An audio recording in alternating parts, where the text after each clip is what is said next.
This week, my millionaire son came and asked, "Did you like the nursing home?" I didn't cry when my husband died. Today, I'm going to tell you something I never thought I'd share. If you also believe that we still have value, even after 60, type 1 in the comments. And please leave a like and subscribe. Let's show that we're strong together. I didn't cry when my husband died. I didn't cry when I sold our family home in Chicago, the one where I raised our son Elliot from diapers to diploma, just to pay off his student loans. But this week, when my son sat across from me in my own kitchen, the one he hadn't visited in 4 months, and casually asked, "Did you like the nursing home I sent you the pictures of?" I felt something inside me snap. He asked it like he was talking about a vacation, like he was choosing tiles for a bathroom renovation. He didn't even meet my eyes, just scrolled through his phone, sipping imported coffee from a cup I'd washed 1,000 times, like I was a business task he needed to check off his daily agenda. The morning light filtered through the kitchen curtains I'd sewn myself 20 years ago, casting soft shadows across the oak table where he used to do his homework. The same table where I'd served him breakfast every school morning, packed his lunches with little notes that said, "I love you," tucked between his sandwich and apple. I didn't answer his question. Not right away. Because what do you say when the child you carried for 9 months, fed through sleepless nights, sheltered through storms both literal and metaphorical, prayed over through fevers and heartbreaks, offers to file you away like an old winter coat that no longer fits? I remember when he was 4 and couldn't sleep unless his small hand was wrapped around my finger. He'd whisper, "Don't leave me, Mommy," and I'd promise him I never would. Now, at 38, wearing a suit that costs more than my monthly grocery budget, he thinks my value is measured by how well I might adjust to community living. Let me tell you something about that kitchen where we sat. Every scratch on that table tells a story. The ring stain from his father's coffee mug. Richard always set it down in the same spot while reading the morning paper. The small burn mark from when I taught Elliot to make pancakes on his 10th birthday. And he got too excited and touched the griddle. The gouges from his high school woodshop projects that I never had the heart to sand away. This kitchen has absorbed 40 years of our lives. Birthday celebrations where we hung streamers from the light fixture. Christmas mornings when Elliot would race down in his pajamas to see what Santa had left under the tree I'd decorated alone after he went to bed.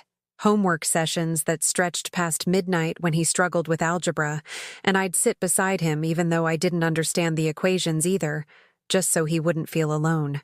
The walls still hold the echoes of laughter, arguments, tears, and thousands of ordinary conversations that built the foundation of what I thought was an unbreakable bond. But sitting there that Tuesday morning, with my son treating me like a problem to be solved rather than a person to be loved, those echoes felt like accusations. Had I imagined the closeness? Had I mistaken duty for devotion? 2 weeks ago, I turned 65. I planned a birthday dinner for the family. My son, his wife Nicole, my grandchildren, Tommy, who's 8, and Emma, who's 6, and even my sister Diane and her husband Marcus. 3 weeks I spent cleaning every corner of this house, cooking all of Elliot's favorite dishes from childhood, rehearsing what I'd say during the toast I'd planned to give. I bought a navy blue dress with little pearl buttons from Macy's. The first new dress I'd purchased in 2 years. Elliot always said that color made me look elegant, back when he noticed things like that. The table was set for 8 with my good china, the set Richard's mother gave us for our wedding.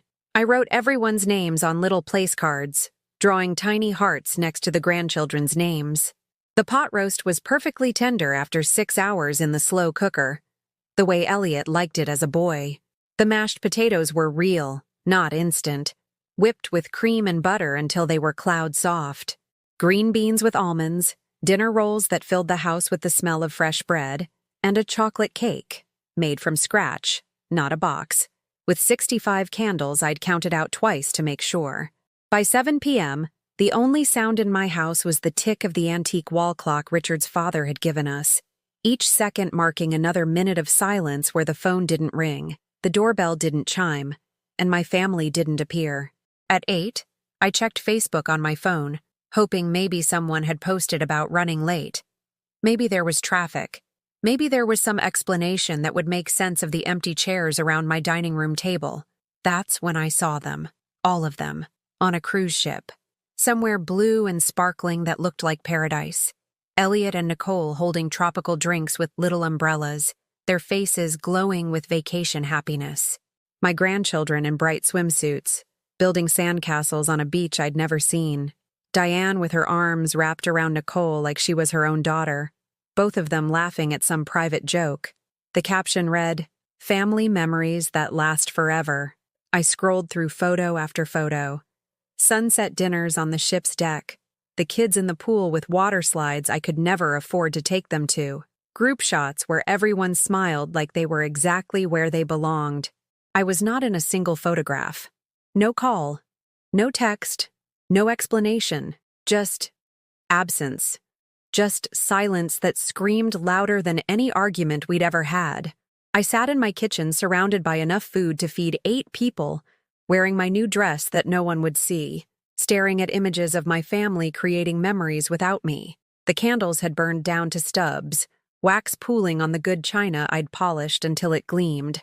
Later that night, past midnight when the cruise ship passengers were probably asleep in their ocean view cabins, Elliot sent a message. "Sorry, Mom. Totally forgot Nicole booked a surprise trip. Happy birthday, though." They forgot. They forgot I exist. They forgot I gave everything. They forgot I matter. You don't forget someone you love. You erase them. Slowly. Quietly. Strategically. That's what Nicole had been doing to me for years.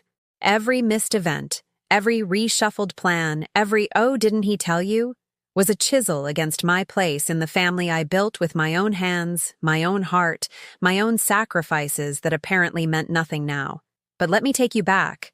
Let me show you exactly what I gave up so you understand why sitting in that kitchen felt like watching my life's work crumble into dust. When Elliot was accepted to Northwestern University, the acceptance letter came with a price tag that made my hands shake. $280,000 for 4 years. Richard and I sat at this same kitchen table, surrounded by financial aid forms that might as well have been written in a foreign language, calculating and recalculating numbers that never added up to hope. "We'll figure it out," I told my 18-year-old son, watching his face light up with dreams of becoming a financial advisor like his father. "Don't worry about the money. That's what parents are for." Richard had been gone for 2 years by then, his life insurance barely covering the medical bills that mounted during his final months of cancer treatment. The house, this house where I'm sitting now, was all we had left of any real value, but it was also our home, the only stability Elliot had known since his father's death. I refinanced everything, took out a second mortgage that stretched my teacher's salary to its breaking point.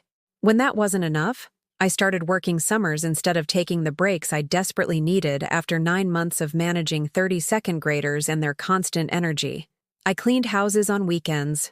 Mrs. Peterson from down the street paid me $40 to scrub her bathrooms and dust her antiques. The Johnsons needed someone to organize their garage every month. $25 for 4 hours of sorting through boxes in their stuffy, spider-filled storage space. I sold my engagement ring, the one Richard had saved for 6 months to buy, working double shifts at the accounting firm where he started his career. It was modest, a 1/4-carat diamond in a simple gold setting, but it represented everything we'd built together. The pawn shop gave me $800. I used it to buy Elliot's textbooks for his first semester. I stopped buying new clothes for myself, stopped getting my hair done at the salon, learning instead to trim my own bangs in the bathroom mirror, stopped eating lunch at school, packing crackers and whatever leftovers I could find at home. My principal, Mrs. Rodriguez, noticed I was losing weight and started leaving granola bars in my mailbox with little notes that said, "Thought you might need a snack." When Elliot called home during his sophomore year, crying because he felt left out when his roommates ordered pizza or went to movies, I opened a credit card just to send him spending money. $50 here, $100 there, charged to a card with an interest rate that made every purchase cost twice what it should have. "Mom, everyone here has money," he'd say during our Sunday phone calls. I feel like such an outsider. Nicole's family has a lake house. Her dad drives a BMW. They vacation in Europe every summer. Nicole. Even then, her name carried weight in our conversations. She was the girl from his economics class, the one whose father owned 3 restaurants in downtown Chicago.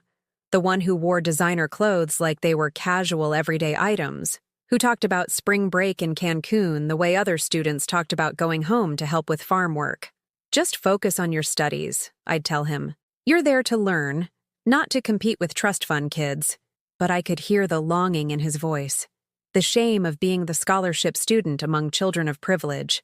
So I sent more money, charged his spring break trip to Florida on my credit card because everyone else is going, and Nicole invited me, bought him interview clothes for internship applications, confident that his success would eventually justify every sacrifice I was making. During his junior year, when Nicole's parents invited him to join them for a ski trip to Aspen, I took out a personal loan to give him spending money, $2,000 at 18% interest, to be paid back over 3 years. I signed the papers in the bank lobby, my hands trembling as I committed to payments I wasn't sure I could make. The loan officer, a young woman about Nicole's age, looked at my income and frowned. "Mrs. Morrison, are you sure about this? This payment will be quite a stretch on your teacher's salary. It's for my son's future," I replied, as if that explained everything, as if love could somehow multiply dollars or make minimum payments disappear. I worked extra jobs that year, tutored struggling students after school for $15 an hour, babysat for neighbors on Friday nights when other women my age were having dinner with friends or watching movies with their husbands. My social life became a luxury I couldn't afford, my personal needs secondary to Elliot's opportunities. When he graduated, summa cum laude, thanks to the education I'd mortgaged my life to provide, I sat in the audience wearing a dress I'd bought at Goodwill and shoes that pinched my feet because they were a size too small, but only cost $3. I cried watching him walk across that stage, not from pride alone, but from relief that the financial pressure might finally ease. But then came the engagement. Nicole's ring cost more than I'd spent on groceries in 6 months. Elliot showed it to me over FaceTime. A 2-carat diamond that caught the light like captured starfire. "I know it's expensive, Mom, but Nicole's been dreaming about this ring since she was a little girl. Her parents expect a certain standard." The wedding planning began immediately. Nicole's mother, Patricia, called me exactly once to discuss arrangements. Her voice carried the polished confidence of someone accustomed to getting exactly what she wanted. "We're thinking the Peninsula Hotel," she said, as if I should know what that meant. "The ballroom holds 300 guests, and the catering packages start at $200 per person. We'll split the costs 50-50 between families, of course. $30,000. My half of their modest celebration would cost more than I earned in an entire year of teaching. I sat on my kitchen floor after that phone call, surrounded by bills I was already struggling to pay, and cried until my chest ached. I borrowed against my retirement fund, cashed in the savings bonds my parents had given me for my college graduation, sold my mother's jewelry, the pearls she'd worn to church every Sunday, the gold bracelet my father bought her for their 25th anniversary. The night before the wedding, Nicole's family hosted a rehearsal dinner that cost more than my monthly salary. I sat at a table with people who discussed their vacation homes and investment portfolios while I calculated whether I could afford the valet parking fee. During the toasts, Patricia stood and spoke about gaining a son, about how Elliot would be such a wonderful addition to their family. She talked about their shared values, their similar backgrounds, their bright future together. No one mentioned me. No one acknowledged the woman who'd given everything to make that moment possible. The newlyweds honeymooned in Italy for 2 weeks.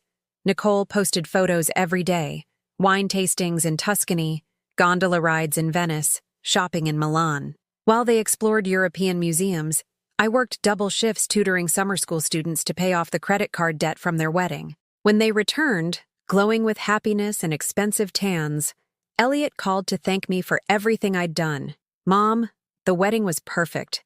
Nicole's family was so impressed with how well you handled your part of the planning." My part. As if I'd been a vendor hired to provide services rather than the mother of the groom who'd sacrificed her financial security to give them the celebration they demanded. But I told myself it was worth it. That love required sacrifice. That mothers were supposed to give until it hurt, and then give some more. I told myself that Elliot would remember what I'd done for him, that when his career took off, when the financial pressure eased, when Nicole learned to appreciate the woman who'd made their life possible, I'd be repaid with love and gratitude and inclusion in the family I'd helped build. I was wrong about everything.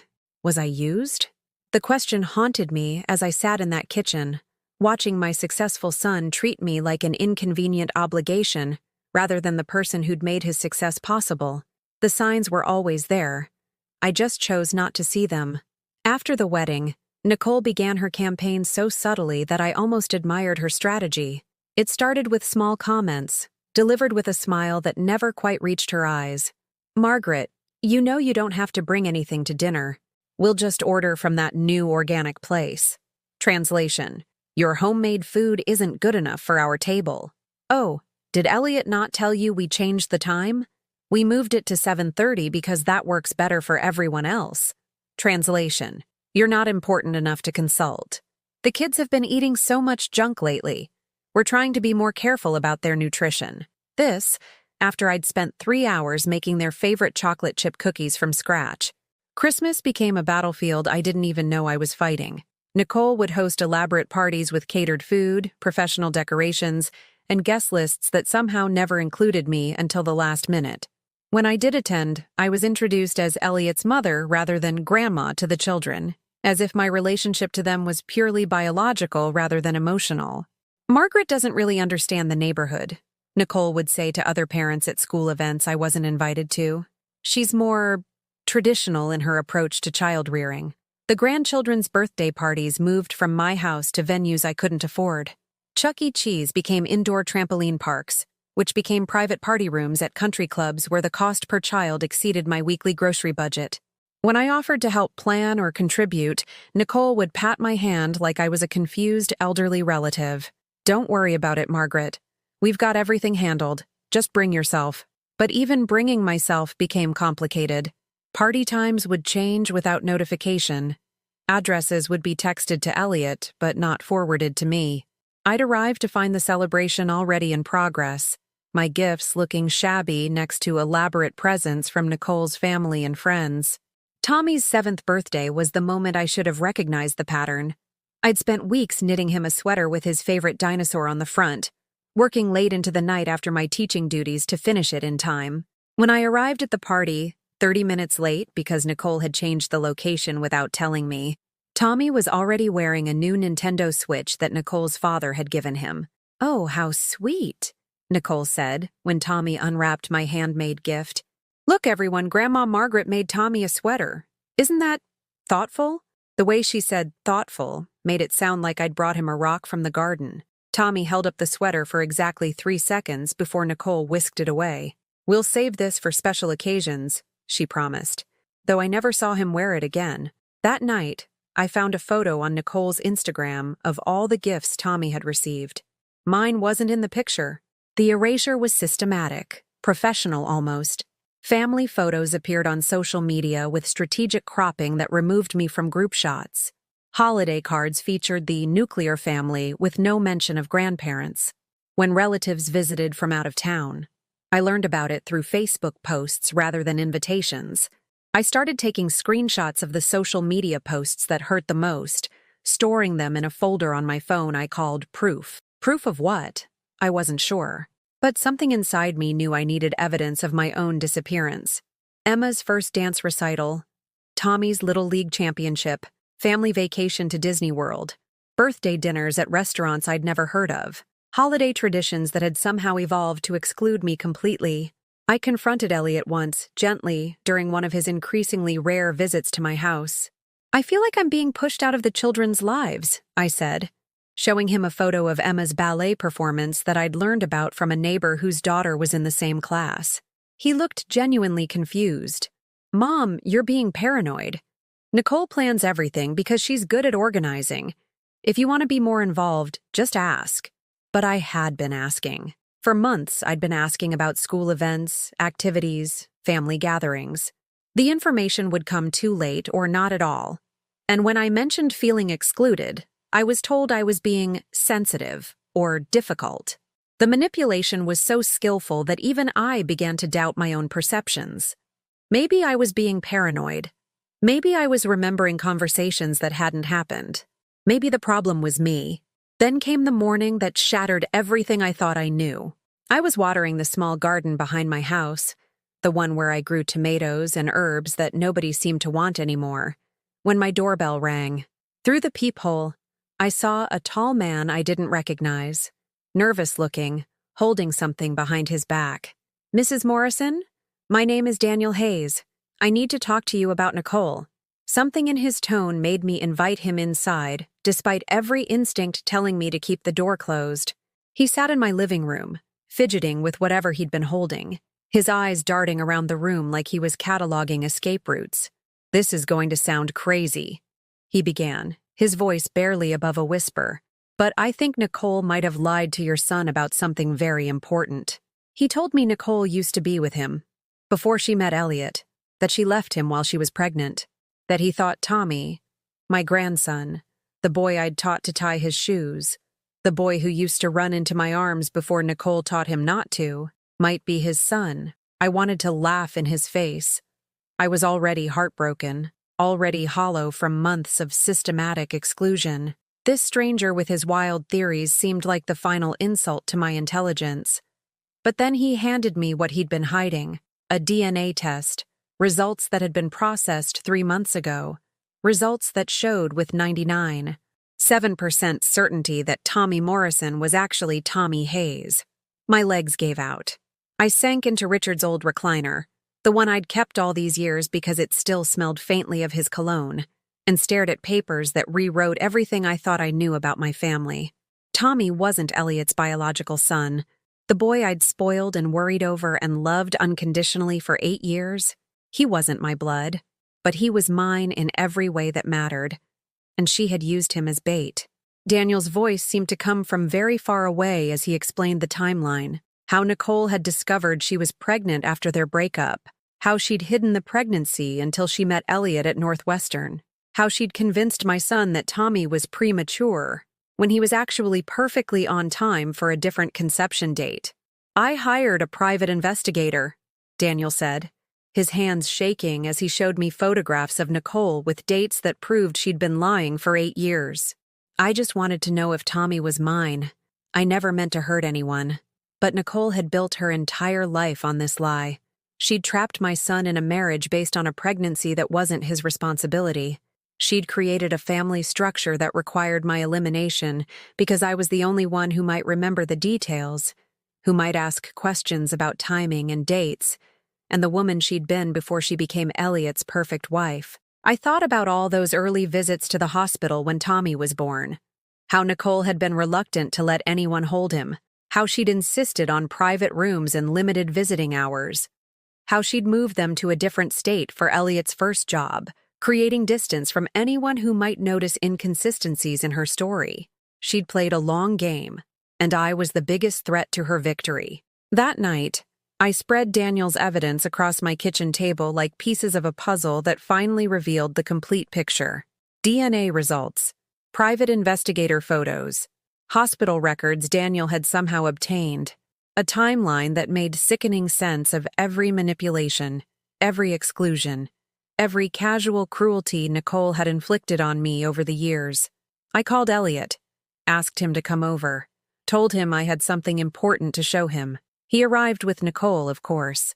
They sat across from me at the same table where he'd done his homework as a child, where I'd helped him practice spelling words and math problems, where I'd listened to his dreams about becoming successful enough to provide for his own family someday. I spread the papers between us like a card player revealing a winning hand. "Nicole," I said, my voice steadier than I felt, "would you like to explain to Elliot who Tommy's real father is?" The color drained from her face.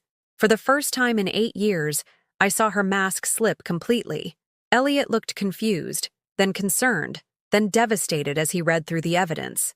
The DNA results, the timeline, the photographs that proved his wife had been living a lie since the day they met. He broke, right there at my dining room table, where I'd served him thousands of meals and helped him with countless problems. He cried the way he had the day his father died. Lost. Betrayed. Destroyed by the realization that his entire adult life had been built on someone else's deception. Nicole tried to deny it at first. Then she tried to minimize it. Then she packed her bags and left that very night. just like she'd left Daniel years before when the truth became inconvenient. No apologies, no remorse, no acknowledgement of the lives she'd destroyed with her calculated selfishness. She just vanished, leaving behind only the wreckage of the family she'd systematically dismantled to protect her own secrets.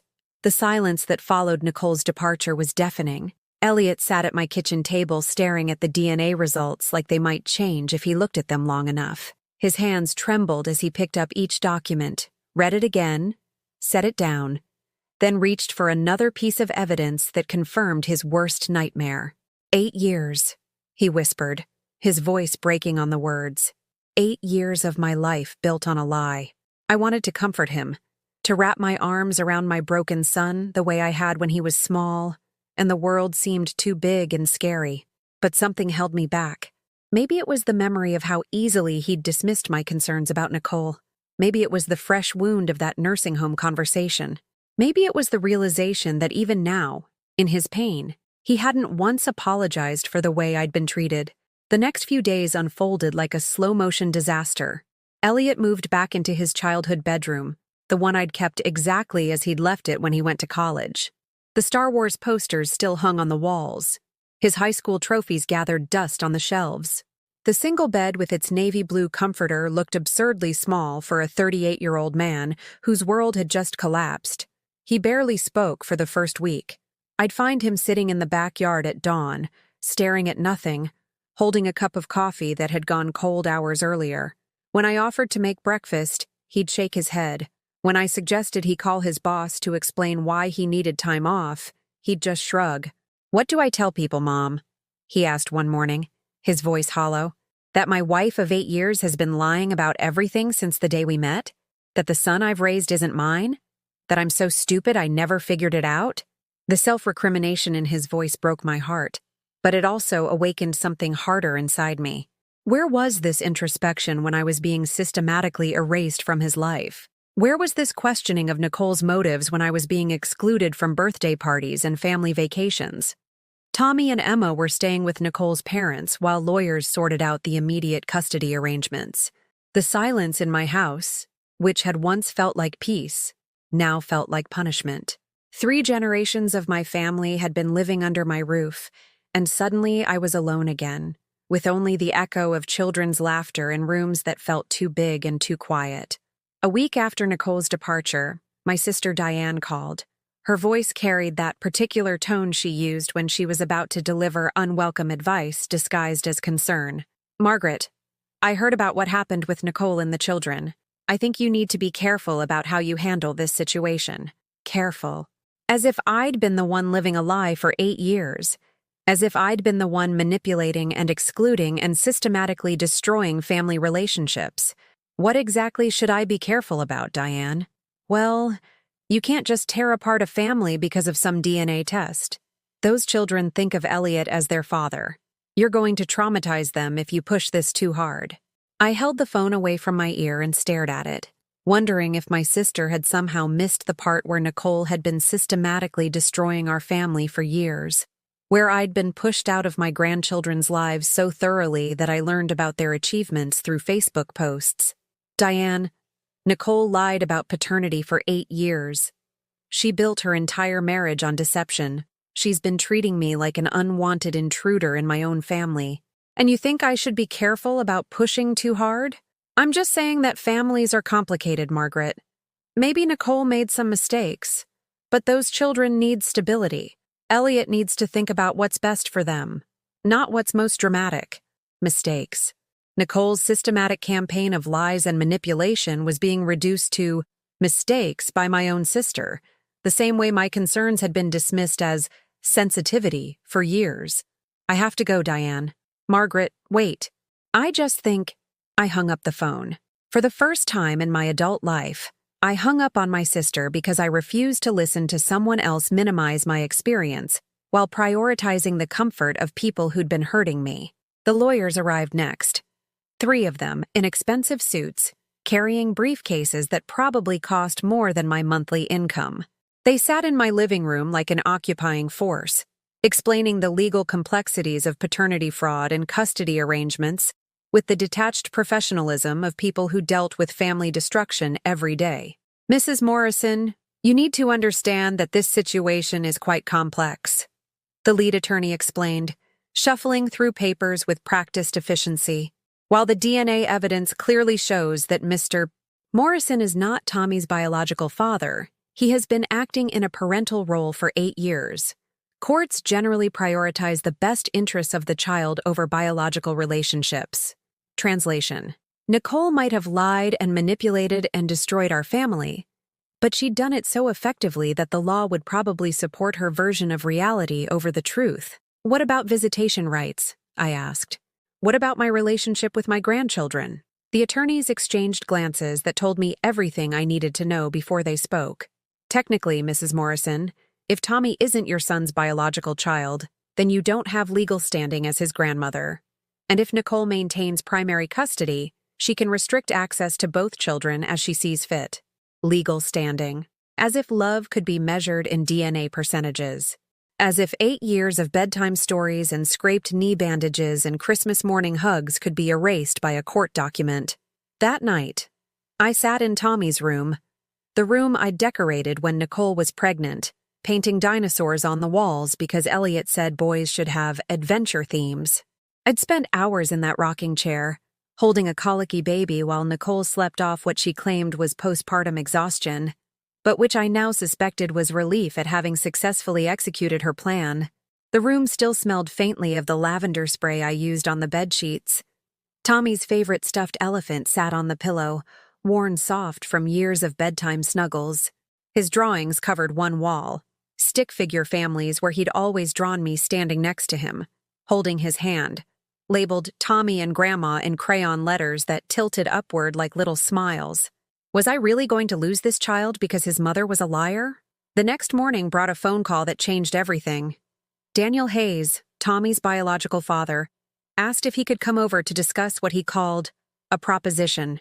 He sat in the same chair where he'd delivered the DNA bombshell, but this time his nervousness seemed tempered with determination. "Mrs. Morrison, I've been thinking about this situation from every angle. Tommy doesn't know me, and I don't want to traumatize him by suddenly appearing in his life claiming to be his real father. But I also don't want Nicole to have complete control over his future." He leaned forward, his hands clasped tightly together. "What if we worked together? What if I pursued my parental rights, but with the understanding that you remain his grandmother, that we create a custody arrangement that keeps you in his life?" The proposition was as unexpected as it was complicated. Daniel wanted to establish his parental rights, but he also understood that Tommy needed continuity, stability, familiar faces during this upheaval. He was willing to share custody in a way that preserved my relationship with the boy I'd helped raise. "I know this is complicated," he continued, "but I've been watching Tommy from a distance for months. I see how much he loves you, the way his face lights up when you're around, how he runs to you at school events when he thinks no one is looking.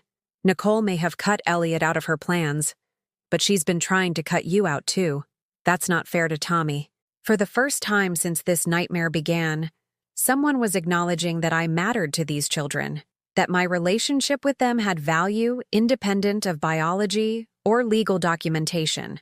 But even as hope flickered in my chest, I could see the challenges ahead. Elliot was still devastated, barely functional in his grief over Nicole's betrayal. The legal system seemed designed to protect Nicole's interests over anyone else's. My own family was telling me to be careful about pursuing justice. And somewhere across town, Nicole was probably planning her next move, figuring out how to minimize the damage to her carefully constructed life, while maximizing her control over the children she'd used as weapons in her war against honesty. That evening, as I made dinner for Elliot and myself in a kitchen that had once fed 4 people but now felt cavernous with emptiness, I made a decision that would change everything. I was done being careful. I was done being dismissed. I was done being treated like a supporting character in my own family's story. If Nicole wanted a war, she'd picked the wrong grandmother to fight. Because what she'd forgotten, in all her calculating and manipulating and systematic destruction of my place in this family, was that I'd been protecting what I loved for 65 years, and I wasn't about to stop now. The first thing I did was change the locks. Not because I was afraid of Nicole, she was too smart to attempt anything dramatic, but because I needed to feel like my home belonged to me again. For years, she'd treated my house like a convenience store, stopping by to drop off children when she needed babysitting, retrieving forgotten items on her schedule, using my kitchen and laundry room without asking permission or offering thanks. The locksmith was a woman about my age named Rosa, who understood immediately why an older woman might want to secure her space. "Mia Sposo died 3 years ago," she said in accented English as she worked on my front door. "His family, they think my house should be their house. They come, they take, they no ask. So I changed the locks too." She handed me 2 new keys with a smile that held decades of hard-won wisdom. "Your house. Your rules now, Senora. Your house. Your rules." The phrase echoed in my mind as I walked through rooms that suddenly felt different. The living room where Nicole had held court during family gatherings, making seating decisions that somehow always left me in the uncomfortable chair by the window. The kitchen where she'd criticized my cooking while eating the meals I'd prepared. The guest bathroom where she'd left her expensive cosmetics scattered across my counter like territorial markers. All of it was mine again. The second thing I did was call the bank. For years, I'd been sending Elliot money monthly, $300 that came out of my teacher's pension, money I told myself was helping him get established, but which I now realized had become an expectation rather than assistance. The automatic transfer had continued even after Nicole's departure, even as he sat in my house eating my food and using my utilities, while mourning the collapse of his fraudulent marriage. "I'd like to cancel the automatic transfer to my son's account," I told the bank representative, a young man who probably made more in a month than I'd been sending Elliot in a year. "Certainly, Mrs. Morrison. May I ask if you'd like to set up a different payment schedule instead?" "No, I'd like to cancel it permanently." The silence on the other end suggested this wasn't the typical modification request he handled. "Are you sure? We could reduce the amount if—" "I'm sure." When I hung up, I felt something I hadn't experienced in years. Control over my own resources. That $300 could buy groceries for a month, could pay for my medications without forcing me to choose between pills and heating bills, could finally allow me to replace the winter coat I'd been wearing for 8 years because new clothes felt selfish when my family had needs. The third thing I did was clean out Tommy's room. Not to erase him. Never that. But to reclaim the space for its original purpose. Before Nicole's pregnancy announcement, this had been my craft room, where I'd sewn Halloween costumes and quilted blankets and pursued the creative hobbies that fed my soul. When Elliot announced they needed a nursery, I'd packed away my sewing machine and fabric collection without complaint, transforming my sanctuary into a shrine to my expected grandchild. Now I carefully folded Tommy's clothes and toys into boxes, preserving everything for his return, while reclaiming my identity as something more than just a grandmother. I set up my sewing machine in the corner by the window where the light was best, arranged my fabric collection in rainbow order along the shelves, hung the quilts I'd made over the years, proof that my hands could create beauty, not just provide service. That night, for the first time in 8 years, I sat at my sewing machine and worked on something purely for my own pleasure. A table runner with autumn leaves, golden and red and orange, colors that reminded me of the joy I'd once found in creating something beautiful from nothing but thread and imagination. Elliot found me there at midnight, my fingers flying across the seams with muscle memory that had never forgotten how to dance. "Mom, what are you doing?" I looked up at my 38-year-old son, still wearing the same clothes he'd put on 3 days earlier, his hair unwashed and his eyes red-rimmed from sleepless nights spent processing his wife's betrayal. "I'm sewing," I said simply. "Something I used to do before I turned this room into a nursery." He glanced around the space, taking in the organized craft supplies and the sewing machine humming with purposeful activity. "Where's Tommy's stuff?" "Packed safely away until he comes back."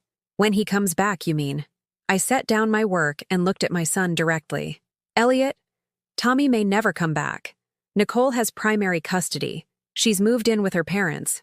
And legally, she can prevent him from visiting me. We need to be realistic about what we're facing. But he loves you. He'll want to see you.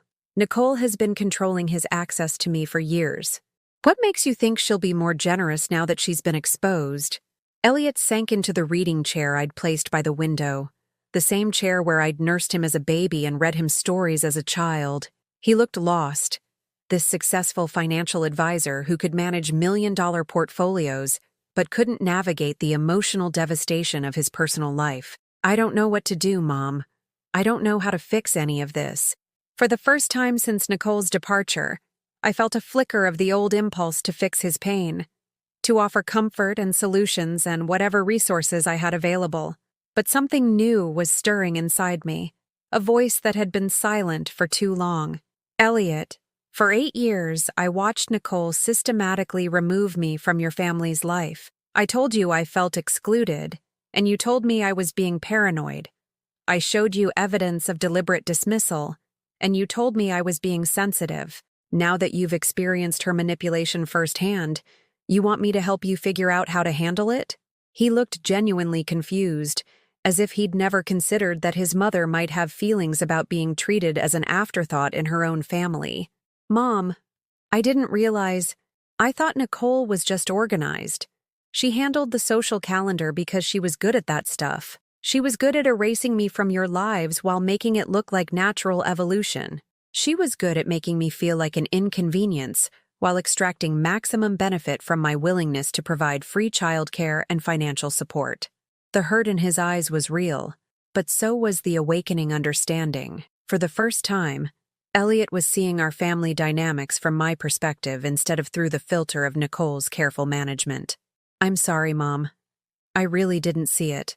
The apology was genuine, and it meant more than he probably realized. But apologies couldn't undo years of systematic dismissal, and good intentions couldn't restore time and money and emotional energy I'd spent on a family that had taken me for granted. I know you didn't see it, son, but I need you to understand that things are going to be different now. Different how? I gestured to the craft room that had reclaimed its identity. I'm not going to be available whenever you need babysitting or financial help or emotional support without consideration for my own needs. I'm not going to accept being treated like a servant in relationships where I should be valued as family. Elliot's face went through several expressions: confusion, hurt, something that might have been panic. Are you saying you don't want to help me anymore? I'm saying that I want to be asked rather than expected to help. I want to be included in decisions that affect me. I want to be treated like a person whose feelings and preferences matter. The next morning brought a phone call that tested my new resolve immediately. Nicole's voice was crisp and professional, as if she were scheduling a business appointment rather than negotiating access to children she'd used as weapons in her war against honesty. Margaret, I think it would be best if we establish some clear boundaries regarding the children's schedules. Tommy has been asking about you, and while I don't want to be unreasonable, I think supervised visits would be appropriate given the circumstances. Supervised visits. As if I were a threat to the children I'd helped raise, as if my love for them had somehow become dangerous because her lies had been exposed. Nicole, I've been caring for those children for 8 years. I've never done anything that would require supervision. Well, things are different now. The family situation has changed, and I need to prioritize the children's stability above all other considerations. The children's stability, not their happiness, not their emotional bonds, not their right to maintain relationships with people who loved them unconditionally. Just stability, which apparently meant maintaining Nicole's control over every aspect of their lives. When would these supervised visits take place? I was thinking Saturdays, from 2 to 4, at the community center. There's a family room there that would be appropriate. 2 hours. Once a week. In a public space where spontaneous affection would be constrained by institutional settings and time limits. This was Nicole's idea of maintaining my relationship with children I'd loved since birth. That's unacceptable. The words came out before I'd fully formed the thought, but I didn't regret them. For the first time in our relationship, I was saying no to Nicole without offering alternative solutions or compromising my position to make her more comfortable. Excuse me? I said that's unacceptable. I want weekly overnight visits, alternating weekends, and open phone access. If you want to discuss modifications to that arrangement, we can do it through our lawyers. The silence on the other end stretched long enough for me to wonder if she'd hung up. When Nicole finally spoke, her voice carried a note I'd never heard before. Uncertainty. Margaret, I don't think you understand the legal realities of this situation. I understand them perfectly. I also understand that Daniel Hayes is Tommy's biological father, and he's very interested in establishing a custody arrangement that includes me in Tommy's life. So you can work with me reasonably, or you can explain to a judge why you've been systematically excluding a loving grandmother from children's lives. Another long pause. I'll have my lawyer call you. Perfect. Mine will be waiting. After I hung up, I sat in my kitchen feeling something I hadn't experienced in years. The satisfaction of standing up for myself without apologizing for having needs and boundaries. For the first time since this nightmare began, I felt like I was fighting back instead of just enduring, and it felt magnificent.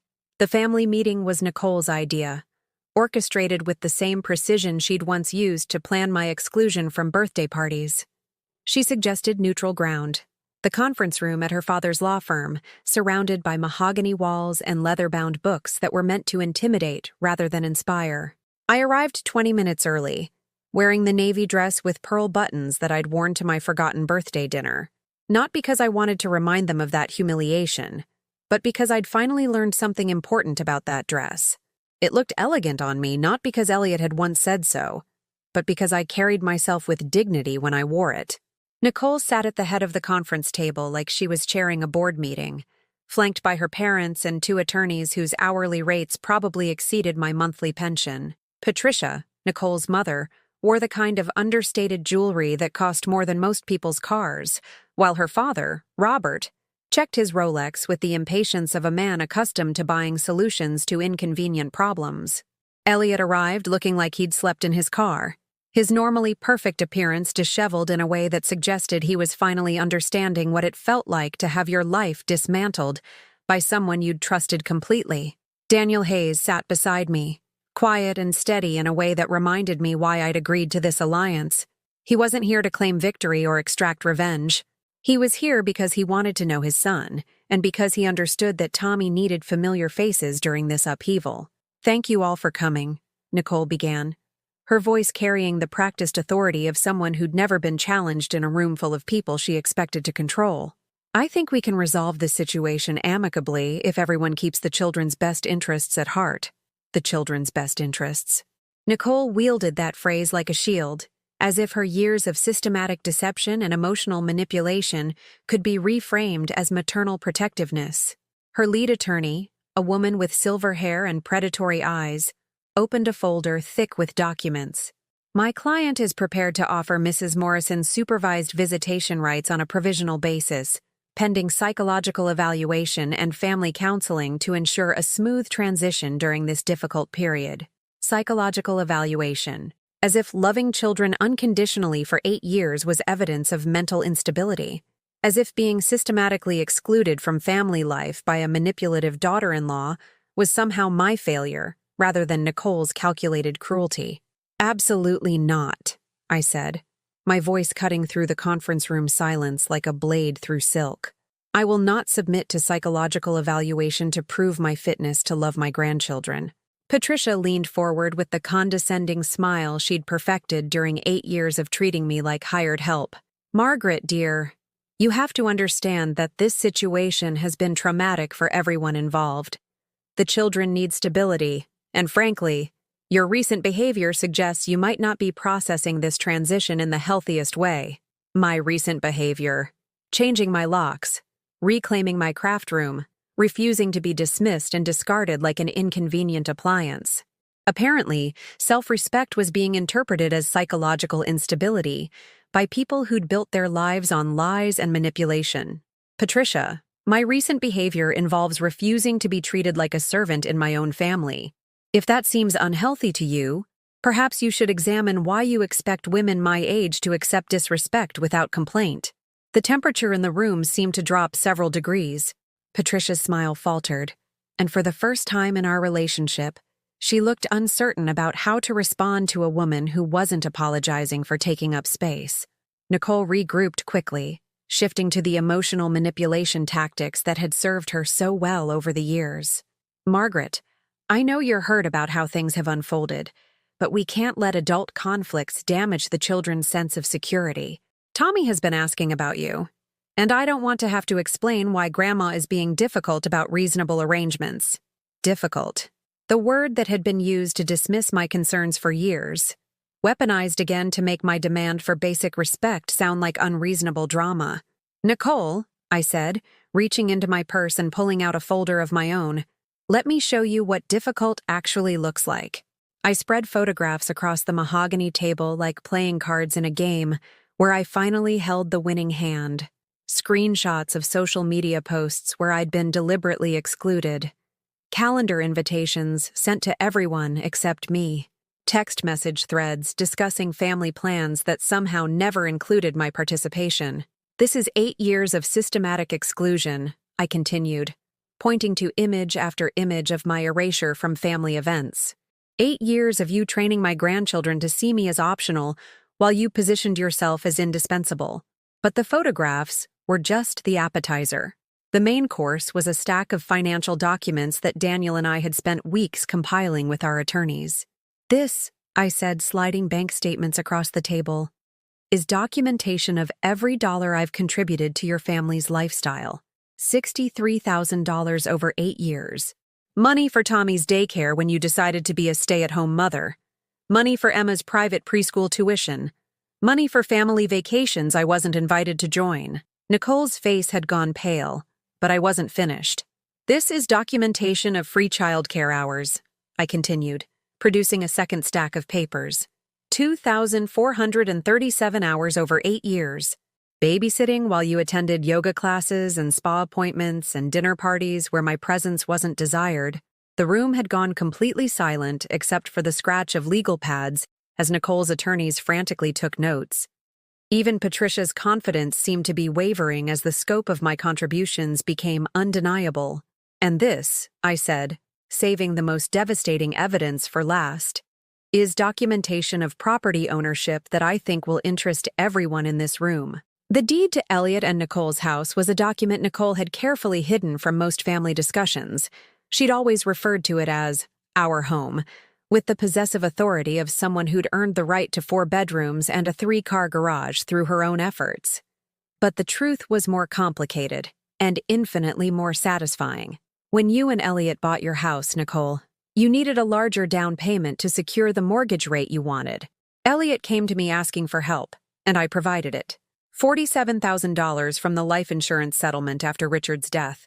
I could see understanding dawning on faces around the table as they began to grasp the implications of what I was revealing. What Elliot didn't know was that I didn't just give him that money. I had my attorney structure it as a loan, secured by a lien against the property, a lien that has never been satisfied. Nicole's attorney was frantically reading through the property documents, her expression growing more alarmed with each page. Patricia had stopped checking her jewelry and was staring at me with something that might have been respect for the first time in our relationship. "Mrs. Morrison," Nicole's attorney said carefully, "are you suggesting that you have a legal claim against the marital home?" "I'm not suggesting anything. I'm stating it definitively. And since Nicole is no longer married to my son, and since she's been systematically excluding me from the family I helped support, I'm calling in that loan. In full. With interest." The number I stated next sucked all the air out of the conference room. 8 years of compound interest on a $47,000 loan had grown into a debt that exceeded the current equity in their house. "You can't do this," Nicole said, her voice cracking for the first time since I'd known her. "The children live in that house. You can't make them homeless. The children live in a house that I helped buy while you systematically excluded me from their lives. If you'd like to discuss a payment plan that includes my meaningful participation in Tommy and Emma's upbringing, I'm open to negotiation. If you'd prefer to maintain the status quo while treating me like an inconvenient stranger, then we can let the courts decide what's fair." Daniel chose that moment to speak up, his voice calm but firm. "I'd like to establish my parental rights to Tommy, with joint custody that includes Mrs. Morrison as his grandmother. I think a schedule that gives him stability while honoring his existing relationships would be in everyone's best interest." The room erupted in whispered conferences between Nicole and her legal team. Patricia was frantically texting someone, probably her husband's financial advisor. Elliot sat in stunned silence, finally understanding that his mother wasn't just the convenient solution to his problems that he'd taken her to be for 38 years. After 20 minutes of hushed discussion, Nicole's lead attorney requested a recess. But before they could leave the room, I stood up and said the words I'd been rehearsing for weeks. "Nicole, for 8 years you've treated me like I was something to be managed, rather than someone to be loved. You've systematically excluded me from my grandchildren's lives while taking advantage of my generosity and devotion. You've made me feel invisible in my own family while using my resources to fund the lifestyle you thought you deserved." I walked around the conference table until I was standing directly in front of her, close enough to see the fear in her eyes as she finally understood that the woman she'd dismissed as weak and controllable had been gathering strength and evidence for years. "I will no longer be managed, dismissed, or treated as an afterthought. You can work with me to create arrangements that honor my place in these children's lives. Or you can face the legal and financial consequences of your years of deception and cruelty. But you will never again treat me like I don't matter." The silence that followed was absolute.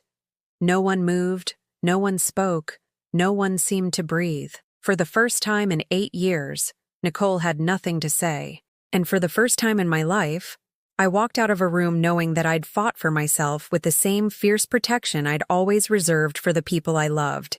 The difference was that now, I finally understood that I was worth fighting for too. 3 weeks after the conference room confrontation, I did something I hadn't done in over a decade. I bought myself flowers.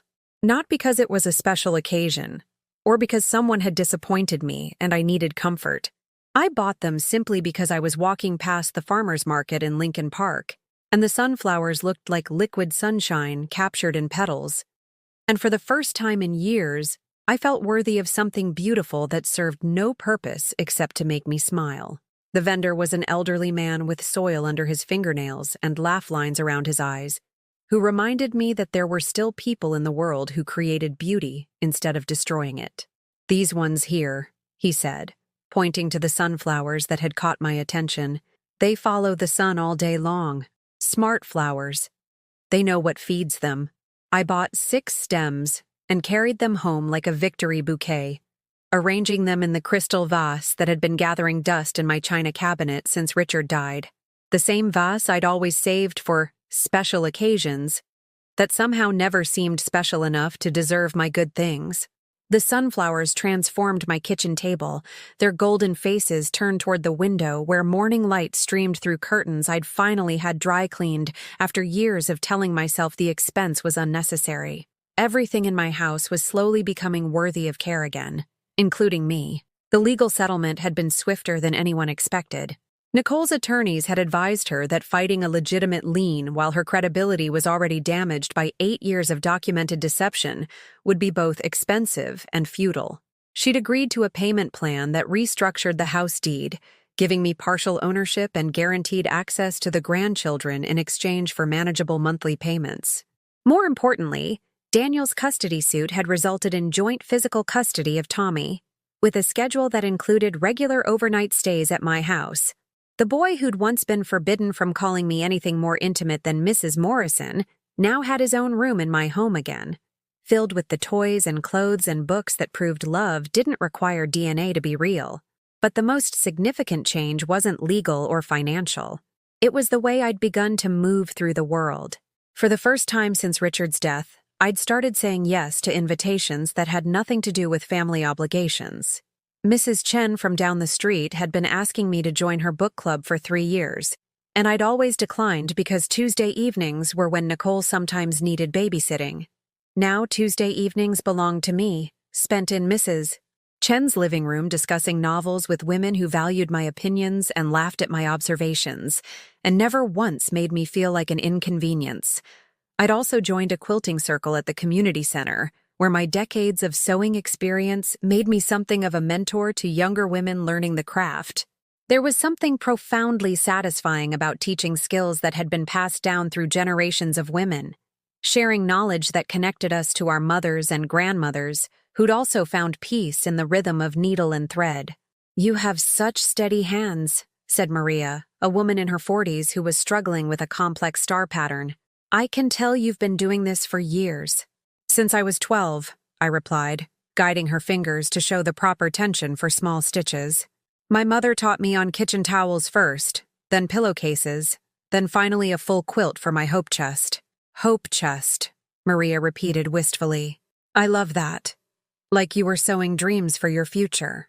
The conversation stayed with me as I drove home that evening, past the houses where families were gathering for dinner and children were finishing homework, and ordinary life was unfolding with the gentle predictability I'd once taken for granted. But instead of feeling excluded from that domestic contentment, I felt grateful for my own version of peace. My house welcomed me with the warm glow of lamps I'd actually turned on instead of sitting in darkness to save electricity. The sunflowers nodded from their place of honor on the kitchen table, and my sewing machine hummed softly in the craft room where I was working on a quilt for Tommy's new bed, navy blue with silver stars, because he'd told me he wanted to be an astronaut when he grew up. That weekend brought the first overnight visit since the custody arrangement had been finalized. Tommy arrived with a small suitcase and his favorite stuffed elephant, his face lighting up with the kind of joy that reminded me why all the legal battles and financial complexities had been worth fighting. "Grandma Margaret," he called, racing up my front steps with 8-year-old enthusiasm. "Dad said I can stay until Sunday dinner." Dad. He still called Elliot Dad, despite knowing the truth about his biological parentage, because love and genetics were separate things, and children understood that better than most adults. Daniel had handled the transition with remarkable sensitivity, positioning himself as an additional parent rather than a replacement, allowing Tommy to expand his definition of family rather than having to choose between competing versions of truth. "I made chocolate chip cookies," I told him, leading him into the kitchen where the smell of fresh baking filled the air with the kind of comfort that can't be bought or legislated, only offered with open hands and an open heart.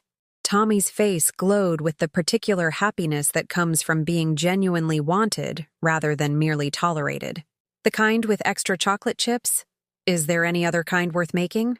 We spent the afternoon in my backyard, planting bulbs for spring flowers in the garden bed that had been neglected during the months when I'd felt too defeated to nurture anything, including myself. Tommy's small hands worked beside mine in the rich soil, both of us getting dirt under our fingernails and not caring because we were creating something beautiful together. "Grandma Margaret," he said as we planted the last daffodil bulb, "why did Mom say you were mad at our family?" The question hung in the autumn air between us, weighted with the complexity of adult relationships that children sensed but couldn't fully understand.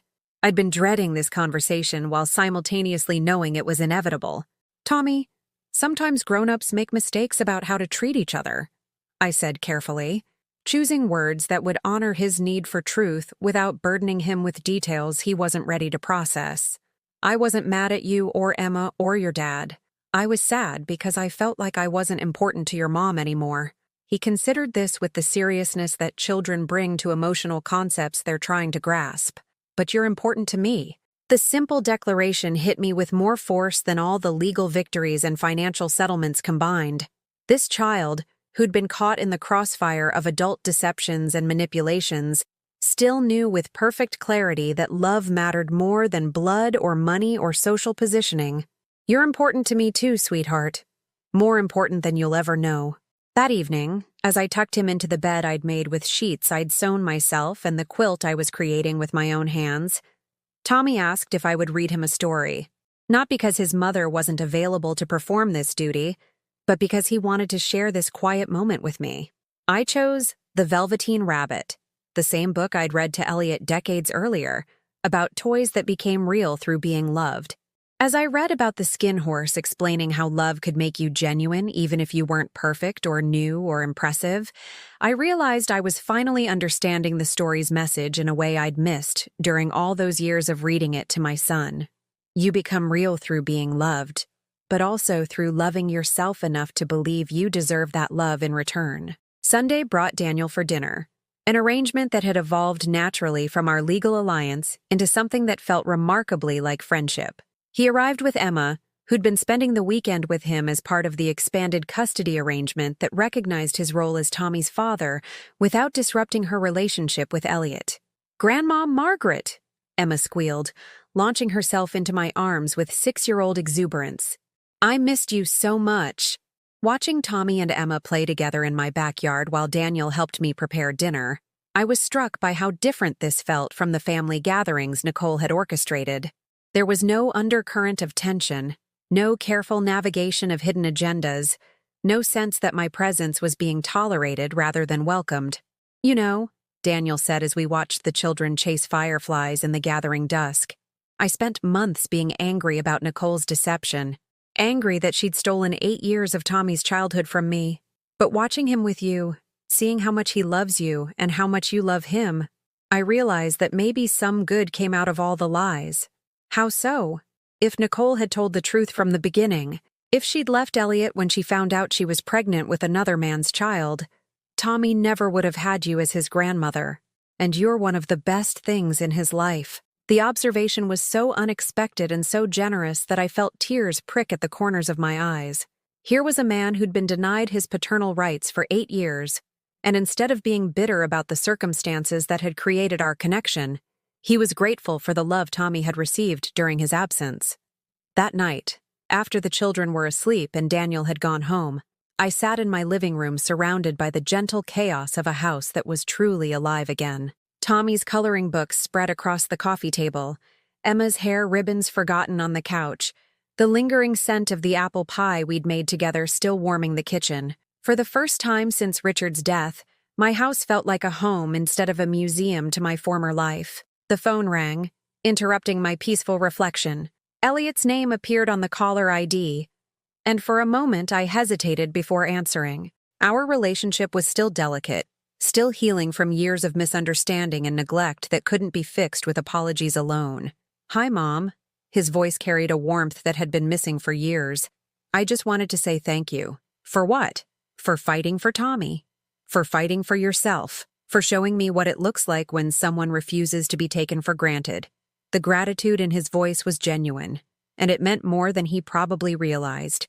But what mattered even more was what came next. "I've been thinking about getting my own place," he continued.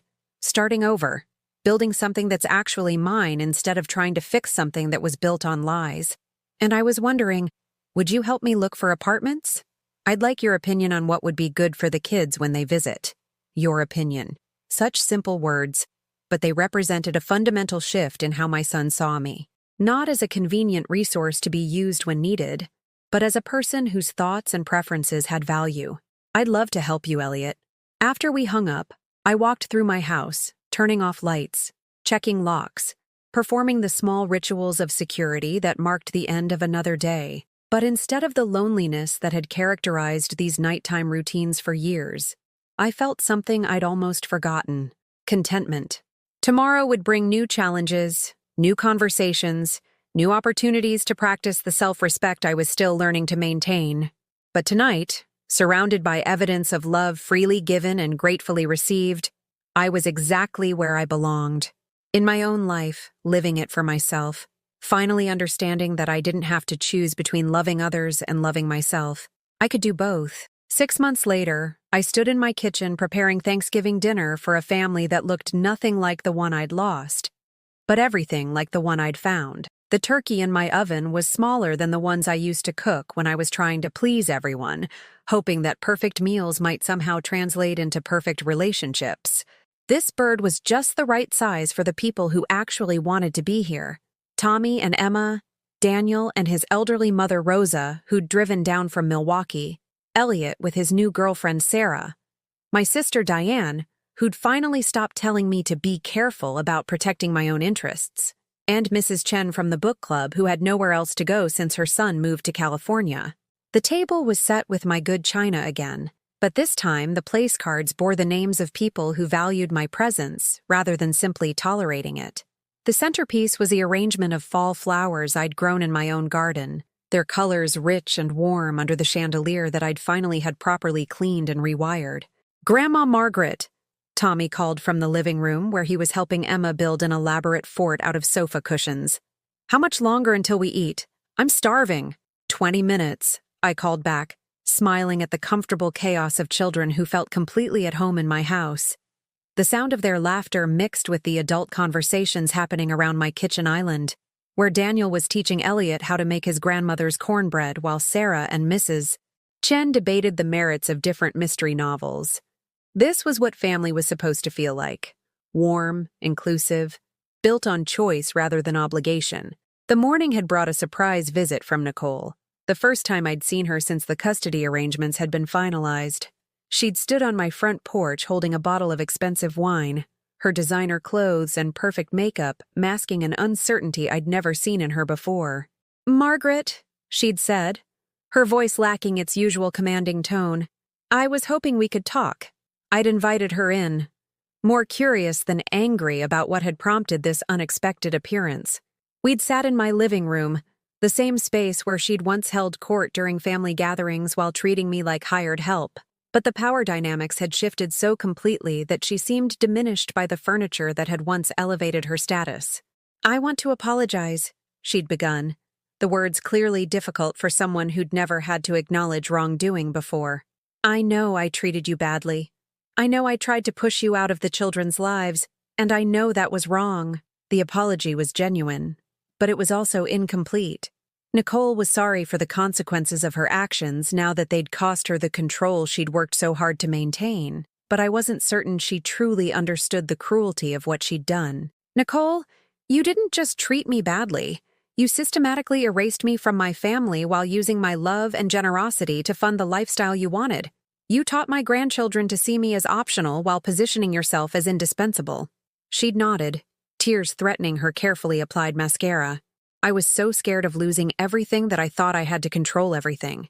I thought if I could just manage all the relationships and situations perfectly, I could keep the life I'd built from falling apart. But you built that life on lies. I know that now. I've been in therapy since the divorce, trying to understand why I thought deception was easier than honesty, why I thought I could manage people's feelings instead of trusting them with the truth." The conversation had lasted over an hour, and while it didn't erase 8 years of manipulation and exclusion, it did provide something I hadn't realized I needed: acknowledgement. Nicole finally understood that her actions had consequences beyond her own comfort, that other people's feelings mattered as much as her carefully constructed plans. She'd asked if she could see the children during the holiday, and I'd agreed to include her for dessert if Tommy and Emma wanted to see her. Not because I was required to be generous, but because forgiveness was something I was choosing for my own peace, rather than her comfort. Now, as I basted the turkey and checked on the sweet potato casserole, I reflected on how different this Thanksgiving felt from the one where I'd sat alone with enough food for 8 people while my family vacationed without me. That night had felt like the end of everything I'd built and worked for. This afternoon felt like the beginning of something entirely new. "Mom?" Elliot said, appearing at my elbow with a glass of wine and a smile that reminded me of the boy he'd been before life got complicated. "Is there anything I can help you with?" The offer was simple, but it represented a fundamental change in how my son approached our relationship. Instead of assuming I would handle everything while he focused on more important matters, he was actively participating in the creation of family experiences. "Actually, yes," I said, handing him the electric carving knife. "Your father always did the honors with the turkey. I'd like you to take over that tradition." He accepted the knife with something that looked like pride, understanding that I was passing on more than just a holiday responsibility. I was trusting him with a role that carried meaning beyond the practical task of slicing meat. Dinner was a celebration of abundance that had nothing to do with money and everything to do with genuine affection.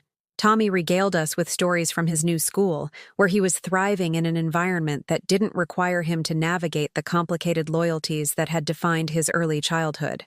Emma performed a dance she'd learned in her ballet class, twirling between the dining room and kitchen while we applauded her enthusiasm. Daniel's mother, Rosa, told stories about raising 5 children during the Depression, her voice carrying the wisdom of someone who'd learned that happiness came from appreciating what you had, rather than mourning what you lacked. Mrs. Chen shared updates from her son in California, her face glowing with pride as she described his promotion at the tech company where he worked. During dessert, when Nicole arrived as planned, the children greeted her with polite affection, but didn't abandon their activities to focus exclusively on her attention. The woman who'd once commanded every room she entered now had to earn her place in conversations rather than dominating them through strategic manipulation. Watching her interact with Tommy and Emma, I felt something I hadn't expected. Sympathy. Nicole was learning to be a mother without the tools of control and deception she'd relied on for 8 years. She was discovering that genuine relationships required vulnerability rather than strategy, and the learning curve was clearly difficult for someone who'd built her identity on managing outcomes rather than accepting uncertainty. As the evening wound down and guests began to gather their coats and containers of leftovers, Daniel approached me with something I hadn't seen since the early days of our alliance: nervousness. "Margaret, I've been thinking about something, and I'd like to run it by you before I make any decisions." "Of course. What's on your mind?" "I've been offered a promotion at work, but it would require relocating to Denver. It's a significant opportunity, but it would mean disrupting Tommy's custody arrangement. I wanted to know how you'd feel about that." The question touched me more deeply than he probably realized. Daniel was asking for my input not because he was legally required to consider my opinion, but because he valued my relationship with Tommy enough to factor my feelings into his major life decisions.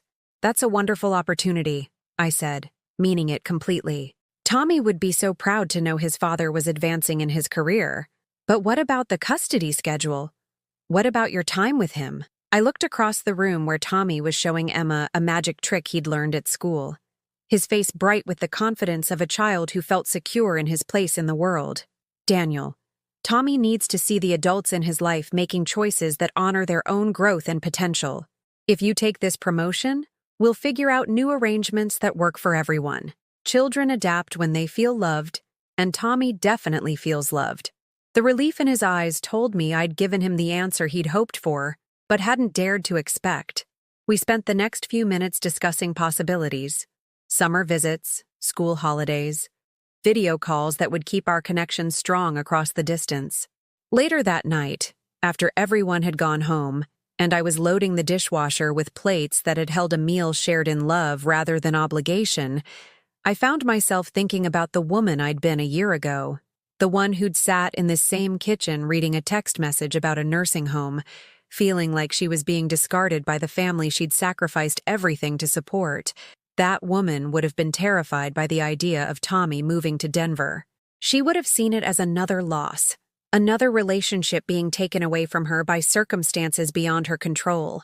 She would have felt powerless and abandoned, victim to other people's decisions about her worth and place in their lives.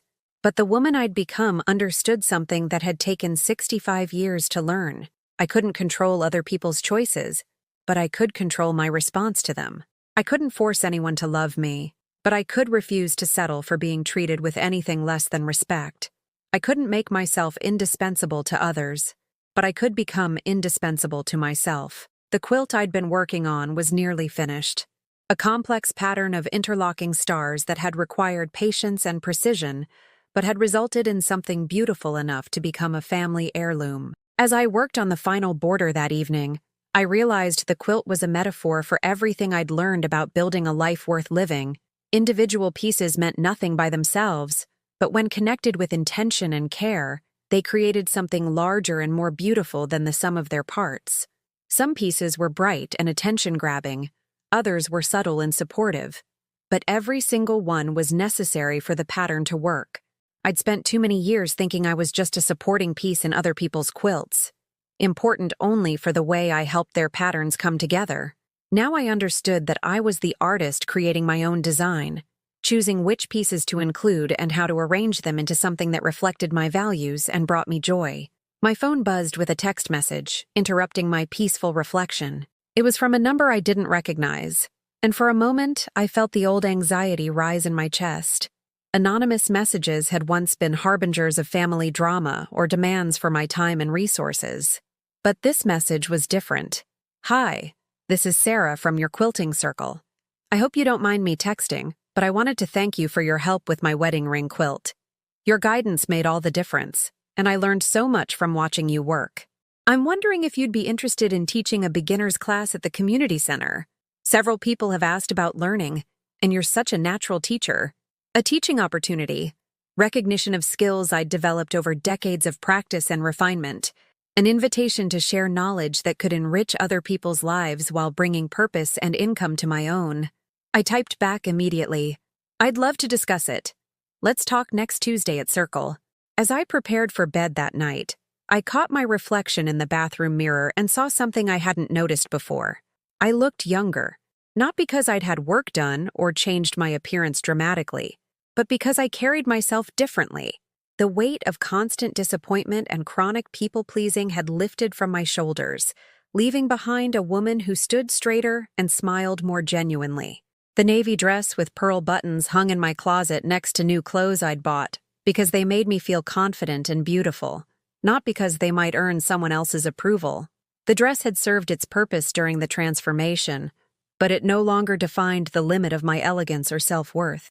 Before turning off my bedside lamp, I opened the drawer where I kept the folder labeled Proof, those screenshots of social media posts, and excluded family events that had once been evidence of my systematic erasure.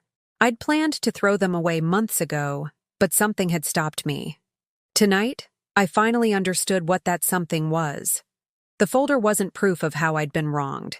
It was proof of how far I'd traveled. Evidence of a woman who'd survived the deliberate cruelty of someone she'd trusted, who'd found the strength to fight for herself when no one else would, who'd rebuilt her life on foundations of self-respect rather than other people's approval. I closed the folder and put it back in the drawer, not because I planned to refer to it again, but because it was part of my story. The difficult chapters didn't disappear when better ones began. They became the context that made the happy ending meaningful. Tomorrow would bring new challenges and new opportunities. Tommy would call from school to tell me about his day. Daniel would send photos from house hunting trips to Denver. Elliot would stop by for coffee and conversation that honored both our history and our evolving relationship. Mrs. Chen would share the next book club selection. Sarah would discuss quilting classes that could become a new source of income and purpose. But tonight, I was exactly where I belonged, in my own home, surrounded by evidence of love freely chosen rather than desperately sought, planning a future that belonged entirely to me. I had learned the most important lesson of my 65 years. You don't have to choose between loving others and loving yourself. You can do both, but you must do both. And that knowledge made all the difference. Have you ever experienced something similar to Margaret's story? Or do you know someone who has? Share your thoughts in the comments below. If this story touched your heart, please leave a like and subscribe to this channel so we can continue bringing these important messages to people who need to hear them.